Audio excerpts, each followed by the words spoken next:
Hello and welcome to another City Talks. Dear city enthusiasts, it's Thursday, the 28th of May, and it's 7 o'clock here in Amsterdam on a beautiful sunny day. This room is really gonna heat up, so it's gorgeous out here. So I hope, due to the nice weather, that you've decided to stay tuned and stay online and join us in these City Talks session. We've got like an amazing lineup of initiatives, and I have to say this is the first. It's the first time we have initiatives on three continents, from the United States, from Hong Kong, and from mainland Europe, of course, here in Amsterdam. But before we get to our initiatives, I would love to share, and give you an introduction on a city made by people and whom we are. Maybe for some, it's the first time you're just getting to know us. So, a city made by people is a network of cities and city enthusiasts that really likes to celebrate livability in cities. We have an amazing network of committed citizens worldwide. They help us make this possible and look out for great initiatives, but also provide us with great content and ideas with stories from their cities. And I have to say that every week, almost every month as well, the network is growing. And most recently, as of yesterday, really, I want to welcome Valentina. She's going to be our captain for the Copenhagen chapter. So welcome Copenhagen to the network, and we're looking forward to working with you. And it's great to see so many cities all around the world really joining us. And what we do is really we have different pillars like learn, do, and celebrate. We provide content on our online journal. We publish print journals, and we host these amazing talks to really inspire our fellow citizens to learn more about different topics in our cities, to inspire them with ideas to self-initiate or join other existing movements. But we're also in a phase that we want to learn from our community and our following. So we also launched this great research project where we ask our following on how we can serve them better. So we'd like to ask for your advice. Please see this link. It's bit.ly/serve-better. It's a place where you can share your advice. I encourage everyone who sees this message to go to that link. I'll also share it in the comment box, and it's also on our live page if you're there. We would really, really like your advice on how we can serve you better. And with that inspiration and with that insight and input, we can just craft even better offerings, like, for example, these talks, but also things like courses or online courses that we might be launching in the near future. But enough talking about us, because we're, as facilitators, we like to bring people together to get to know our fellow citizens that actually, really make our cities more livable. So for this week's theme, we brought back an oldie, which is support your locals. And we thought, let's bring on creatives. Could be photographers, designers, everybody, like artists, creative entrepreneurs, or running small businesses that really have also been affected by this COVID-19 pandemic. So we just want to learn from them. And with those learnings in this live Q&A, really share more inspiration with others around the world.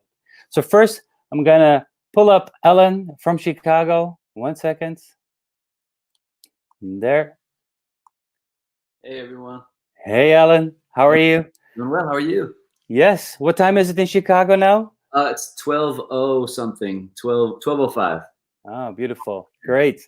Well, we're super happy to have you. How's the situation in Chicago at the moment? Yeah, we're basically still on lockdown. Restaurants are not open. Only essential businesses are open. You can, pick up food, takeout, but we're all supposed to be staying at home, and we're not supposed to be going out. Nice. Okay. Well, then you're in a good place. And we keep you busy in the next hour. Could you tell us a bit? You're a photographer, and could you please tell us on what that is that you do in Chicago with your initiative? What Was Breakfast? Yeah, sure.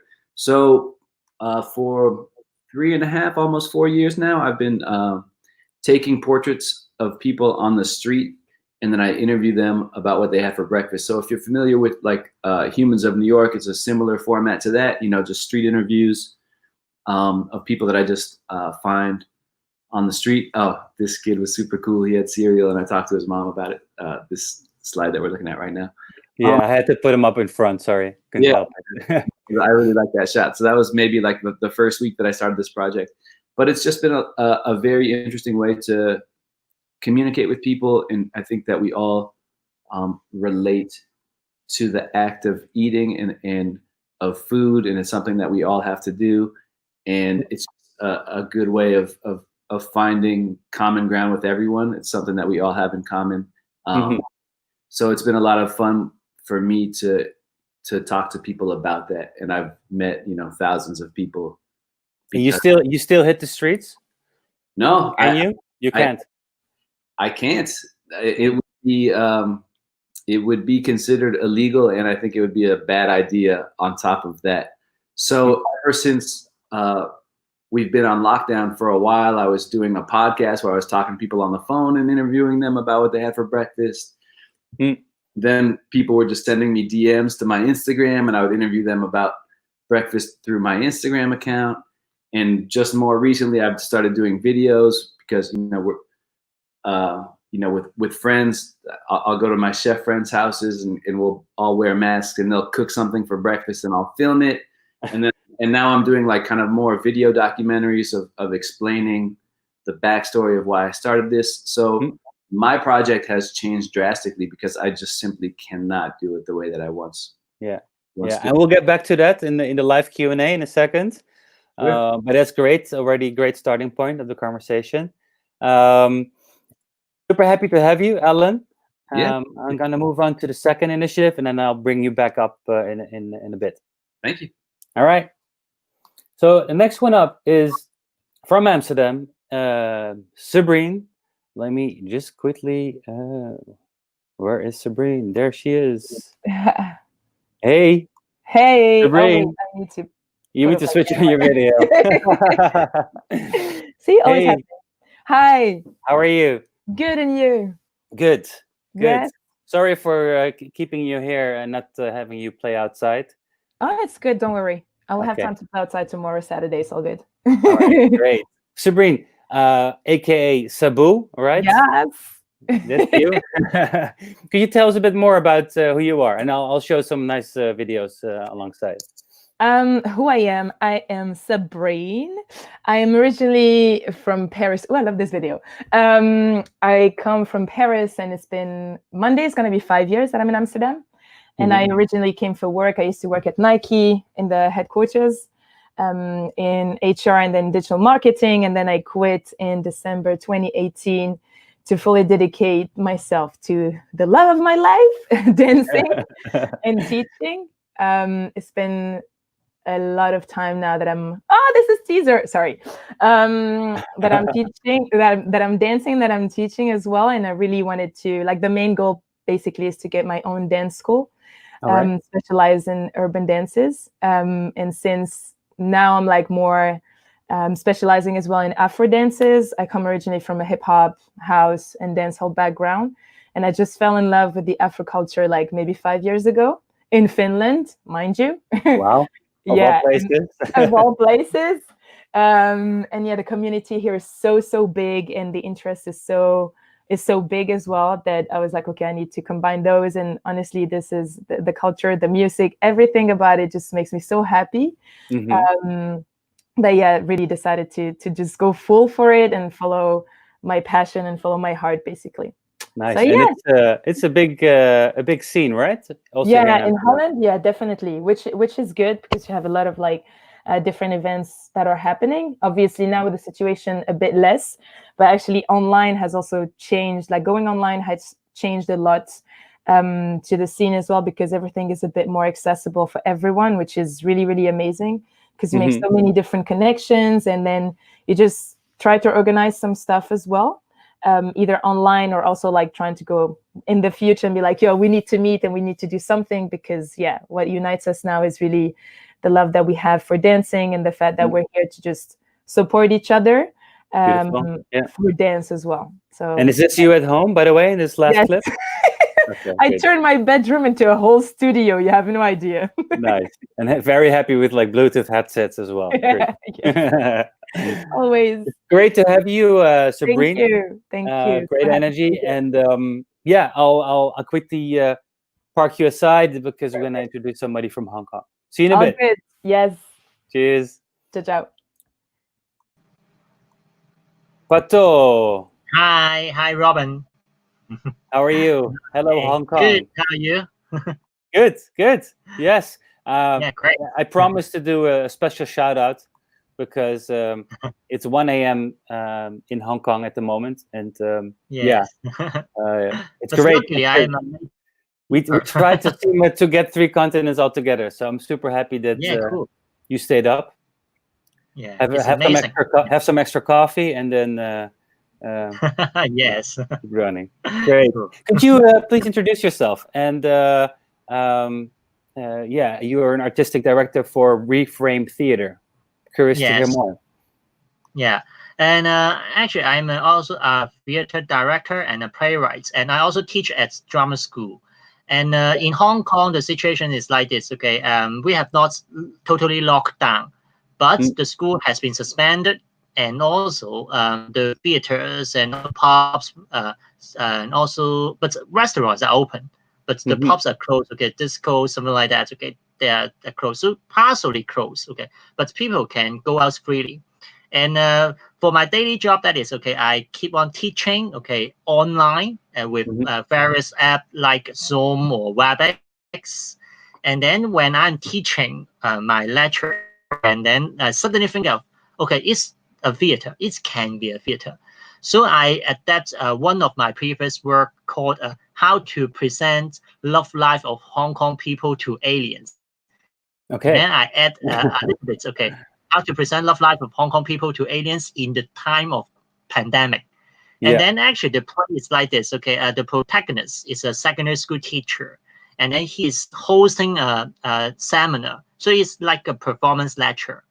And then he just, okay, say in this case, he just keeps on talking to the people. Like, okay, I want to share, okay, how I can share my love story, okay, to aliens. And then one of the interesting point that is we have not only one artist, but also another artist from Taiwan, okay. And then you see him, okay, yeah, that's one, okay, in the dressed in the protective clothes, okay, because he is going to operate the video and also the drone, okay, all sorts of things.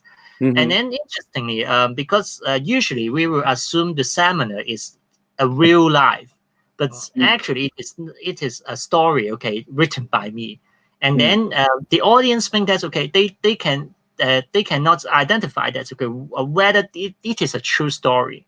And then they, after the show, they keep on asking, is this true? Is this story true? Okay, because the protagonist, okay, as you see, the actor has shared his love story and the whole performance. Okay, it's an interesting attempt. Yeah. This And is a little video, right?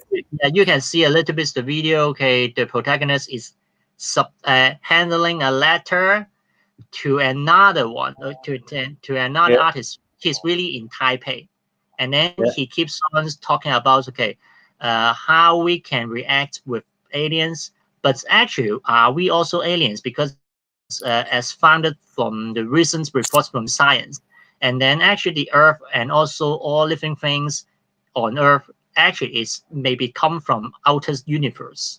So we are also aliens actually, and then how can we present our love life to ourselves?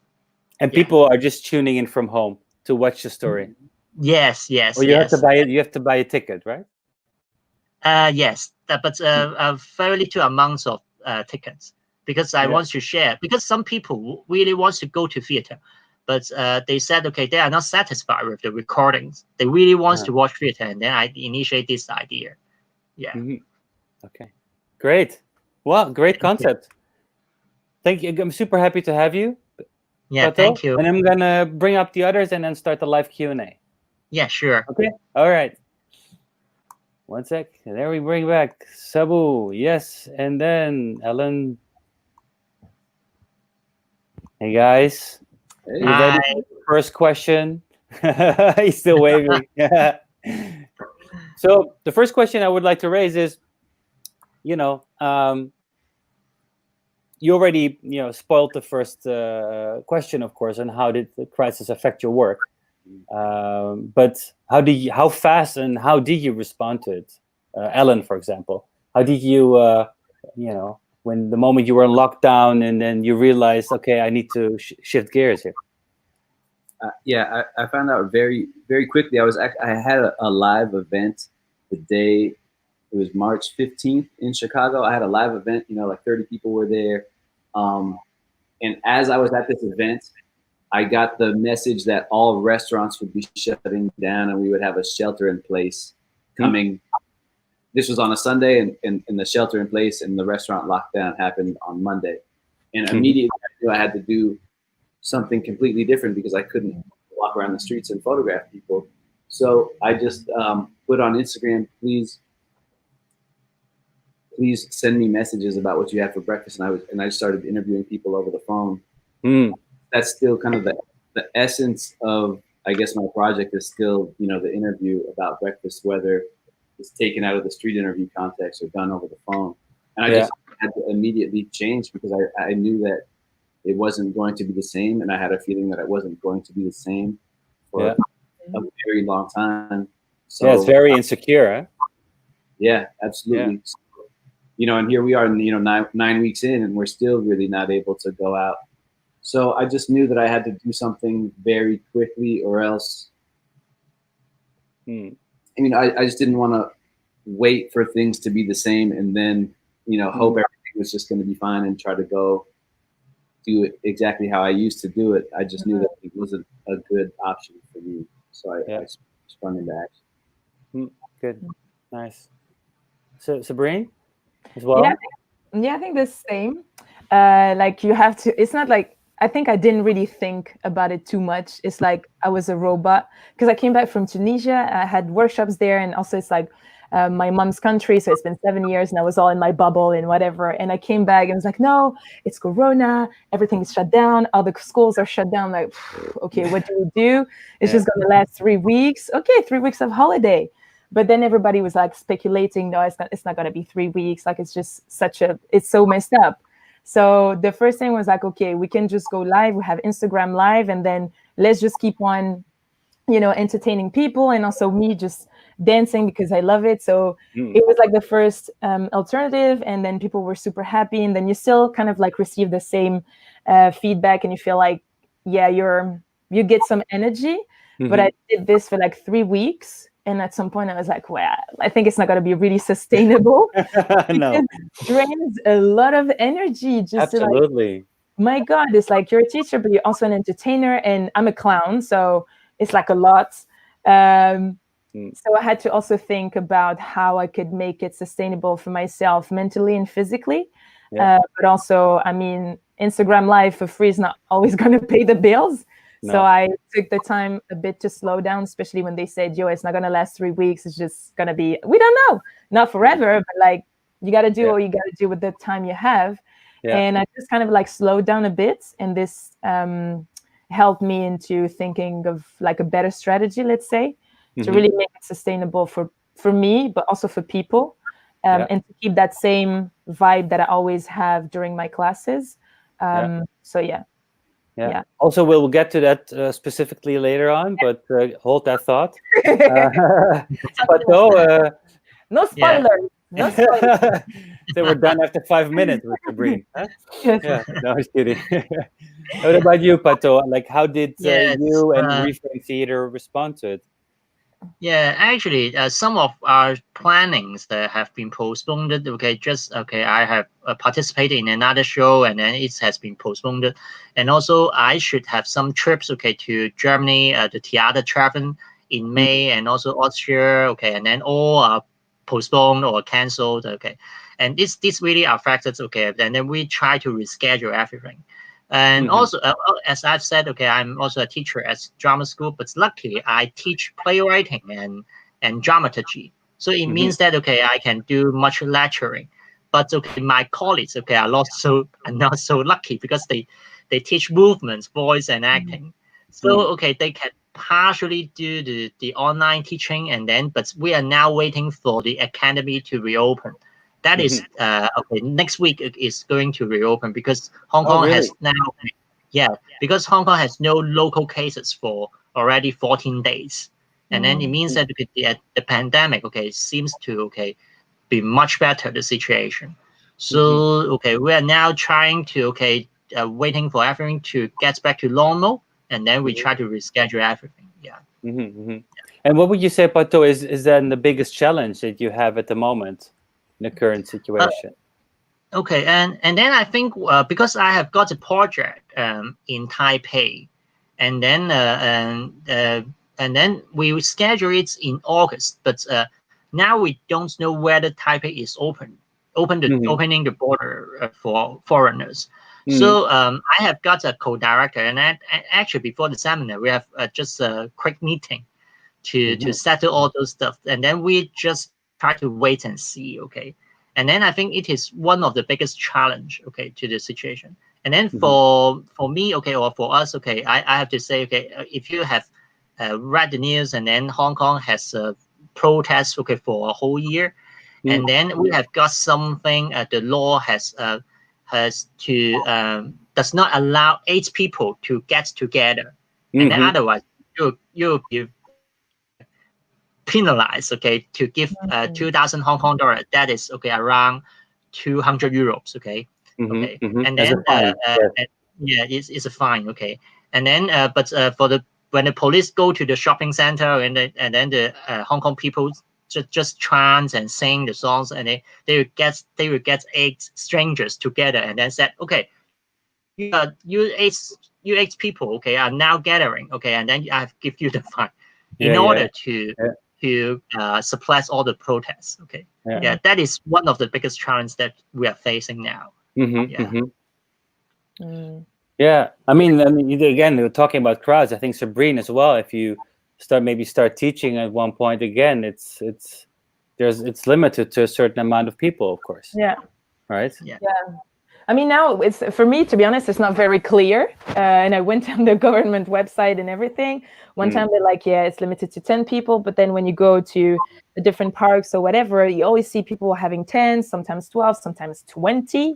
So I'm not really sure, but I'm trying to be also mindful of people.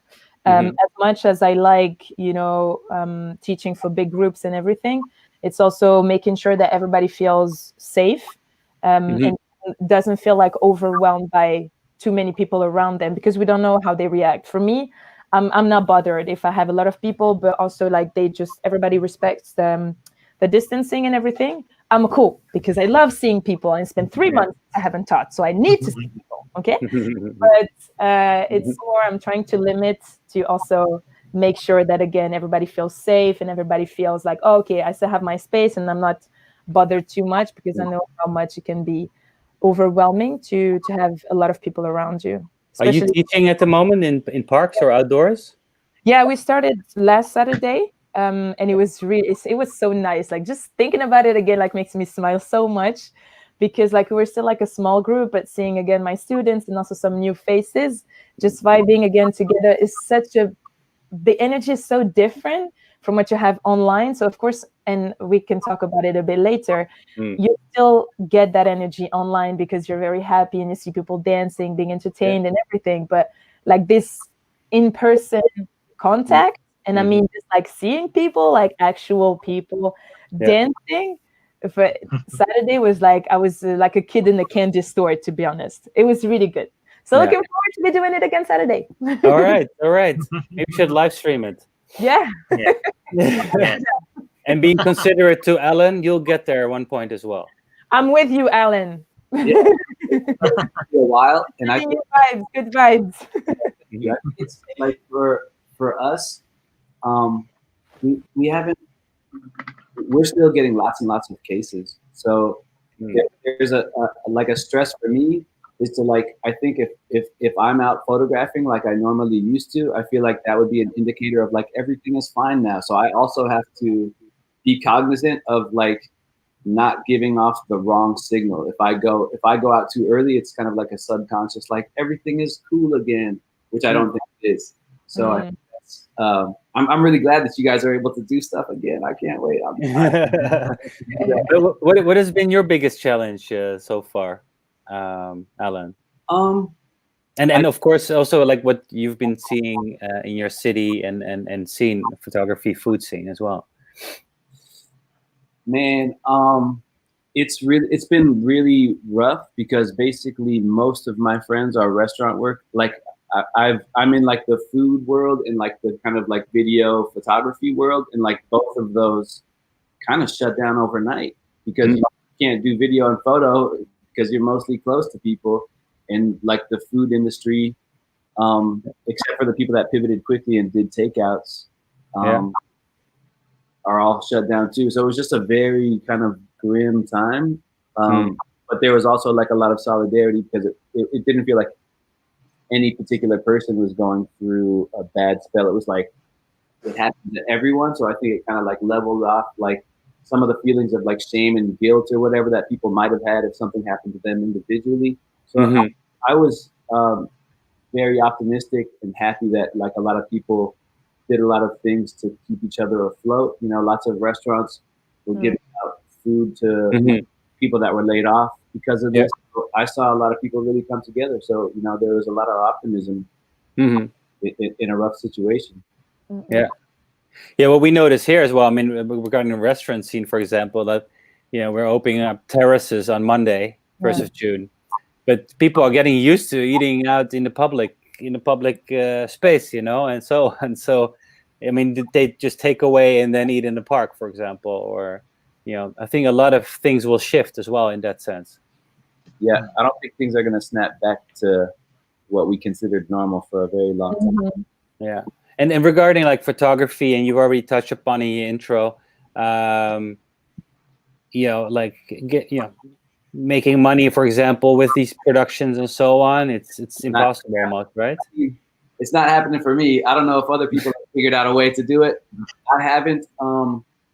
We did, you know, in the United States, most of us, you know, in a certain income bracket, were able to get, you know, a paycheck for the government, which was not super a lot of money, but it was very helpful. I've been lucky to just have my costs super low, so I'm not super in a terrible bind, but I could have been, and some people that I know kind of are. I don't know how people would make money doing photography and videography right now. I'm sure there's a way. But I'm kind of just doing things that are interesting to me, more kind of as a hobby and creative. Yeah. But that's my particular situation. Yeah, it's tough out there, for sure. What have you seen, Pato, in Hong Kong when it comes to of course, what's happening in the city at the moment, but also in the artistic scene? Because everybody's probably looking for attention, right? When it's happening next week.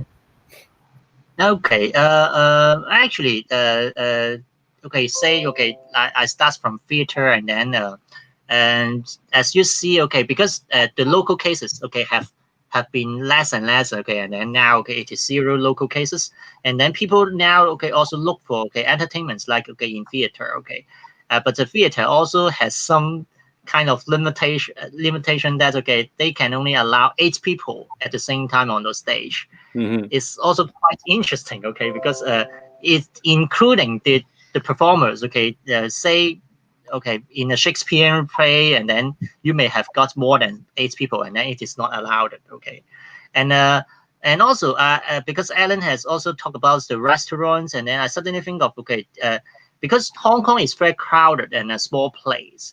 And then in the restaurants, they will have this kind of arrangement. Some will have some wooden board on the table, and then every individual, will sit in a small box, because if you eat, and then you have to take off your mask, in Hong Kong, everyone will take a mask, when they go outside, because it's hard for us to keep the so-called social distancing, because you have to keep very close to the people, involuntary, in Hong Kong, and then so when they go to restaurants, and then they will sit in the box, Okay, so okay, you will not see the people in front of you, something like that. Okay, it is something that's maybe okay, especially is unique in Hong Kong. Okay, I'll say because of the place is too small. Yeah. But I think that's accountable for everywhere, I have to say. Yeah, It will also be the same here, I think, to be so distant with so little people and yeah, definitely. I have a question here as well. It's one of the questions we wanted to raise as well to you, but Adriana from Bucharest also wanted to ask, how do you actually stay creative during these times?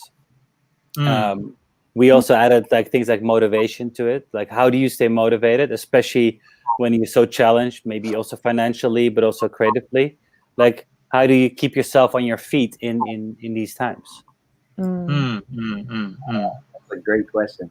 So if you don't mind, I'll get on this one. That's okay with everybody? Go for it. Yeah, you go.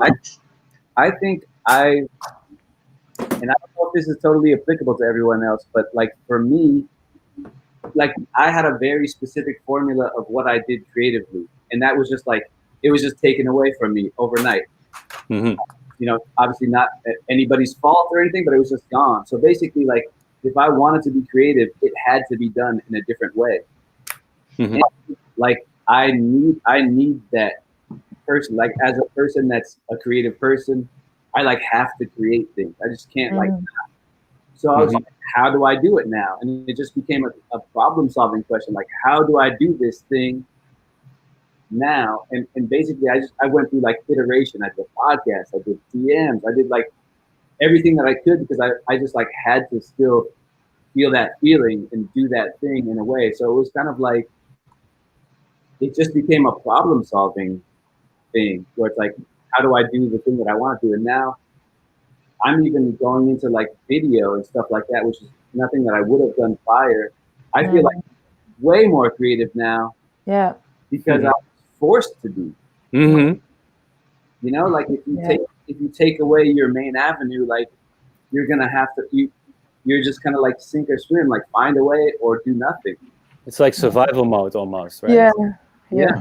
And then also on the flip side of that, it's given me much more time to be with my thoughts than I normally would be, because I would usually just be in action mode, execution mode, just doing things and going and going and going.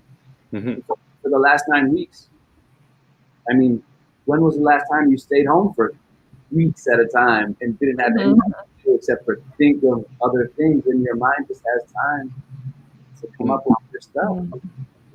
Yeah. Agreed. Anything to add? Yeah, actually, to be very honest with you, I love this time. I love this timing. So when people are like, when I'm receiving emails of like schools, of course, for schools and for businesses, it's hard because they're losing a lot of money, and it's like a ripple effect. Like, oh, I'm seeing myself too big. Too big, okay. Yeah, it's like I'm okay. I've never seen you guys. Yes, better. we can switch it.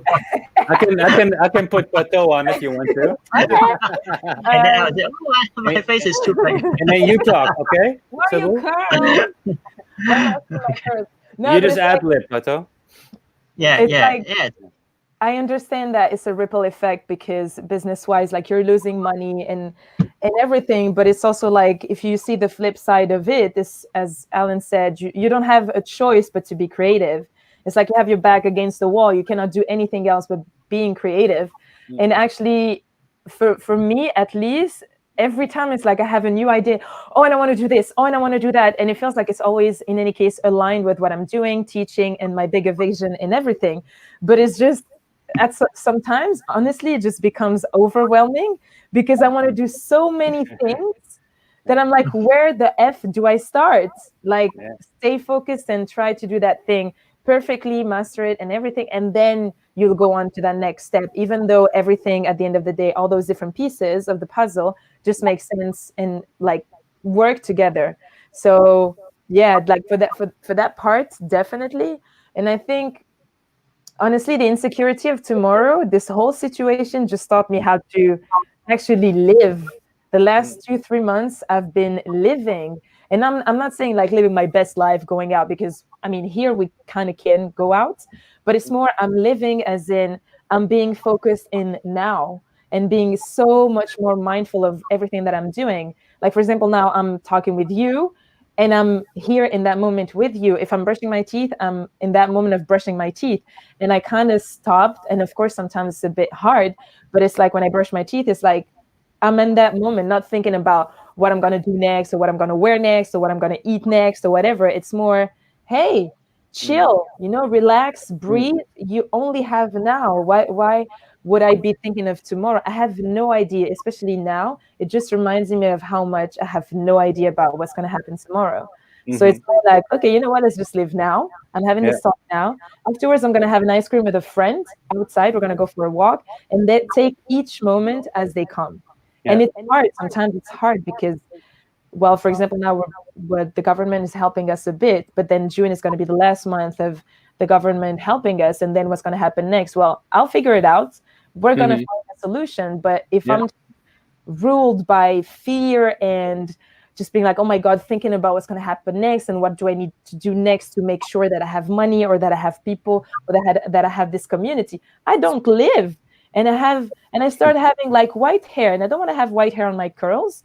I just want to be healthy and sane. So this whole time for me is more like, let's just all breathe, calm our tits, and it's just going to be fine, regardless of what happens. And I know that obviously outside a lot of stuff are happening, but if we start going to that hate, that craziness of putting so much energy and stress into what am I going to do, it's stress. And stress means fucking up my immune system, so I'll be more fragile and just. I think it's very important. I mean, especially financial stress can be a killer, right? To you feel it in your bones and all these things. But I have to totally concur with you, Sabu, like or Sabrine. I'm getting confused. Is more like and I completely feel the same. Like there's focus and there's less distraction, but it's a bit of irony. So there's less distraction. I mean, I've never had so many structured days as ever before. People suddenly are available if you need them. Most of the time, more phone calls and that. We're one phone call away.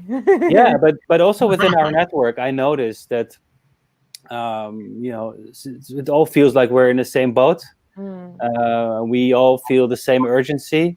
And there are a lot of cool creative ideas coming from it, like these talks, for example. But we also launched a video series, and then suddenly we have everybody involved and wanting to share their story, and share their creativity and share their skill in some way, and that's beautiful, But that's what you said. It's like really more partnerships and people being more open to collaborate, and it's super nice because it creates stuff. Like you were thinking about some stuff before, and then we just meet people and you start talking with them, you're like, oh my God, we could just like you and I, and then poof, and it just makes something even more beautiful and even more magical than what you originally thought about. So I actually like this time. You would say you have more creative collaborations going on because of Hannah, who we know, she asked like, how have collaborations for you guys as creative stopped, or did you just get more creative collaborations because of the pandemic? Actually, I think there's some new collaborations. Like, as I totally agree with you that we have got no choice, and then so it means that we may invent something new. Just like I have done the one that I've mentioned, the online theater, and then also other people also are thinking of other ways. Whether the online platform can be a new form of theater. And then I can share one of the interesting ideas because one of my colleagues, he is a producer, and then he has produced a very short play which adapts from the 7 Jewish Children, the Carol Churchill, and then he adapts into a cast perspective, and then he invites all the cast owner, to show their cast, in front of the camera, and then suddenly, in the box on the screen, and then there are 12 cats, and then just like they are talking to each other, and then I think it's also quite fun because we have never seen this kind of imageries, and then all cats, not only all people connected, and also all cats connected. And then I think it is a good chance for us, okay, to think out of the box, and then we try something out of the box because we have got nothing to lose here. Okay, Exactly. this, yeah, definitely. Yeah. And what would you think, Pato? Do you think that your experimentation is also? Have you found things that's gonna stay? That's gonna where you think, okay, we're gonna do like offline, do our theater, but also do things online. Yes. Actually, it's quite interesting. This question also is also asked by other colleagues. Okay, I mean the theater practitioners, and then some also ask that. Okay. Will the online theater replace the live theater? And then I think no, they are not mutually exclusive. And then for me, okay, I hope there will be a new form of theater to be born. Okay, because of this pandemic, and then we have tried something new. And then if everything gets normal, and then the pandemic is over, and then we still have the live theater and also the online theaters. So that suddenly we have one more interesting or innovative thing, and then it is better for us to think in this way. And people showed interest in the online theater, as in they were eligible to buy tickets, for example, and then I mean, you've tested it, of course. Yeah. And it's quite interesting because at the first time, as I've said, I've adapted one of my previous performance, so I only charge very little money.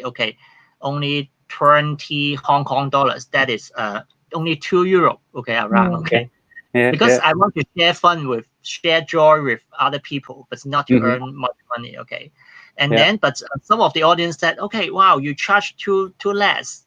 And then I'm willing to pay much more. It means that the audience also expects, online theater may be another new way for them to participate in theater.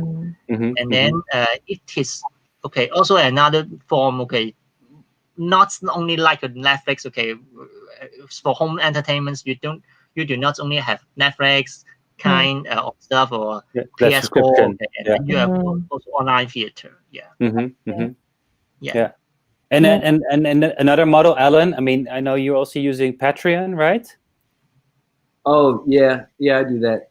I'm interested in like other ways, even online, and support that could also be a sustainable model for creatives in the near future. Yeah, I think I'm fairly new to the Patreon thing, so I can't go too in depth on that particular platform. But just as far as like online versus offline, I think I'd like to take this more towards like my photography approach. Question. I think that there's really, at least for me and what I do, there's really no real replacement for that connection. There's other things that I can do that are digital that are not the same and that will never replace that, but can also be robust in that too. So I think what I'm trying to do during this time is not necessarily replace what I'm doing, but just like augment these other things that can also be something that I don't know yet. But they're also like these videos and doing other ways of interaction are very useful. They're not the same and never will be the same and cannot replace, but I can garner like a new skill set that's also very useful for the future. I guess just as a big blanket statement, as opposed to going into specifics for anything. I think it's a good time for us to utilize our muscles and our energy to getting good at these things that we would have never had the time or opportunity to get good at. And we'll see where that goes. But I think it also depends maybe on the businesses, because for example, for dancing, of course, like the in-person energy will always be different than the online one, because you need people, you need to feel it. And I'm a very physical person, so I like to hug my students, and I just like feeling the energy and being there to just like help them improve in their dancing, regardless of what they do with it, even if it's not professional or whatever.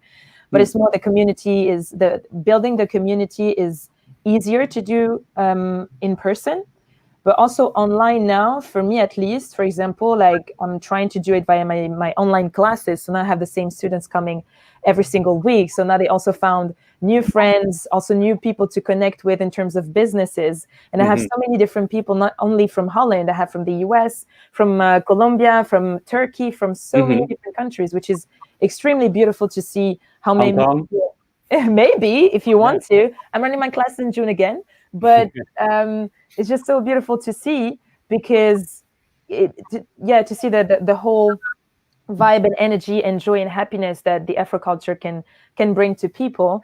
And also from at least my perspective as well, it helps people to have a better visibility on new teachers, on also like the teachers that I dreamt to take classes with. I finally have the opportunity to do it for a few boxes, like sometimes just like 5 or 10 euros. And I'm like, I'm so willing to do it, because this is another source of learning. So I think, really, it just, I guess for me at least, it just depends on the type of business you're running.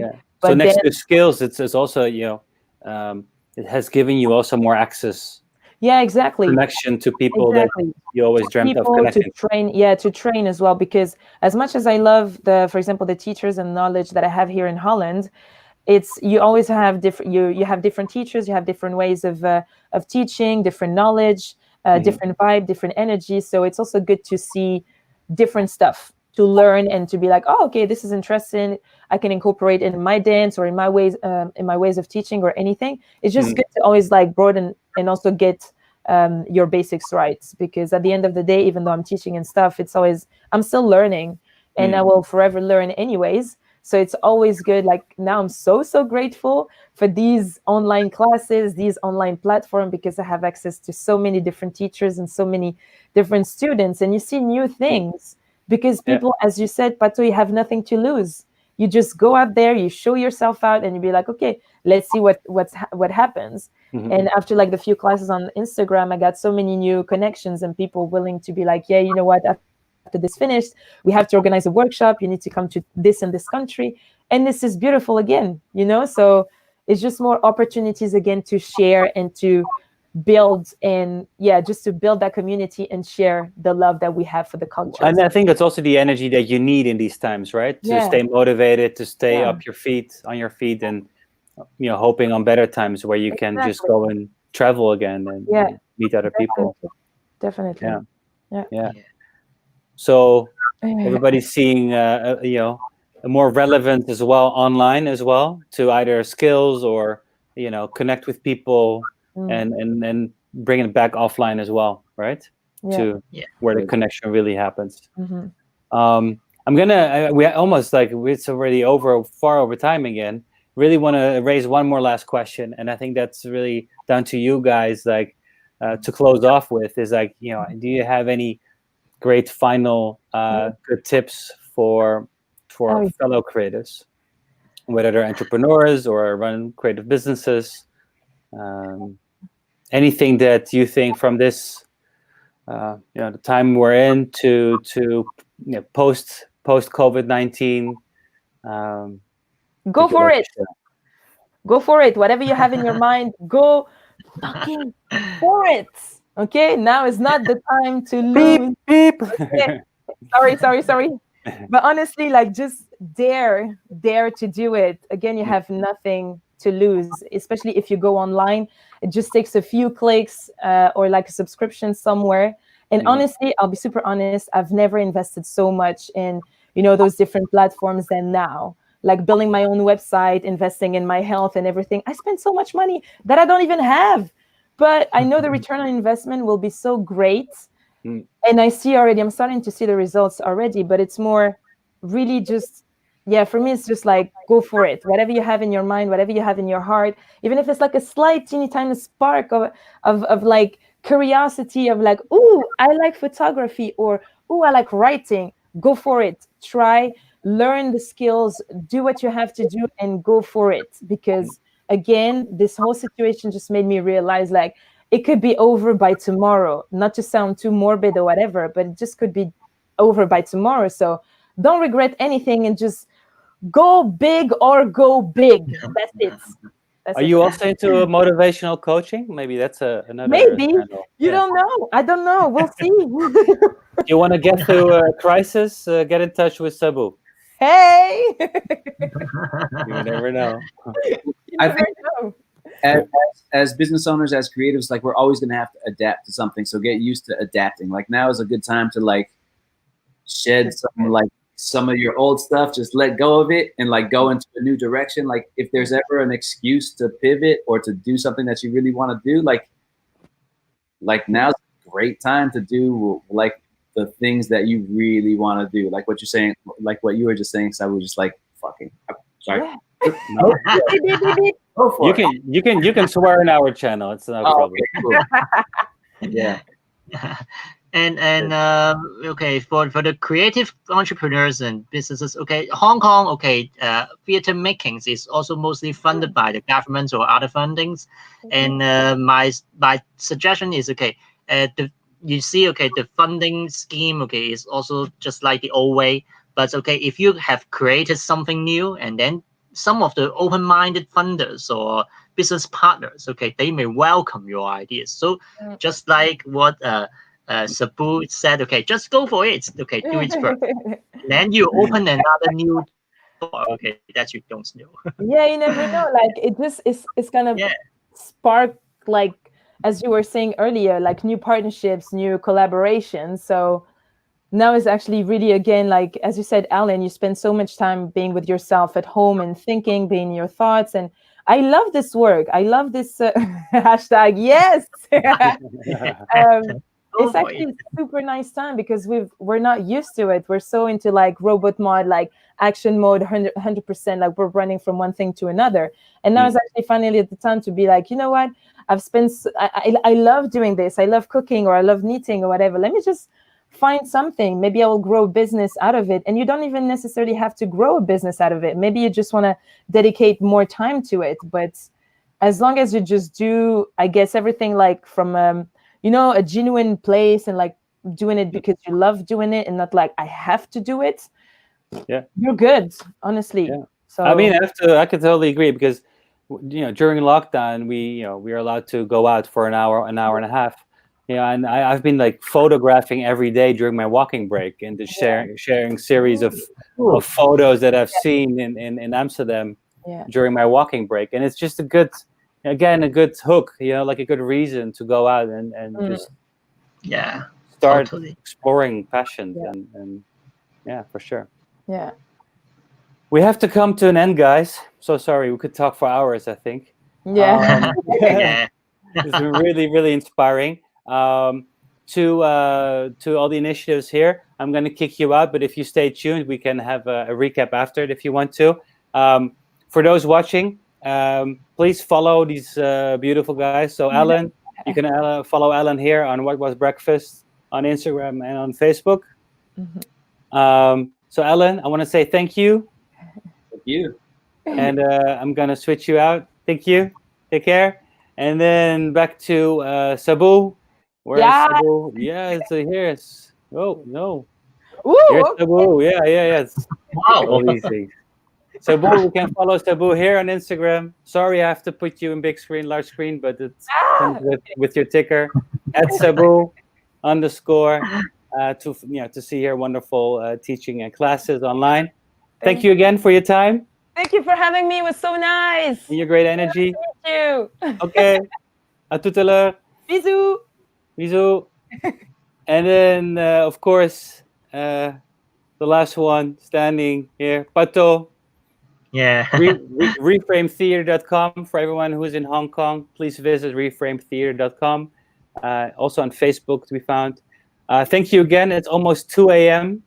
Thank you for commenting us. It's a wonderful experience. Good. Cool. And wishing you guys all the best in Hong Kong as well. Thank you. Okay. Thank you. Bye-bye. Bye-bye. Bye. And now we're back to me.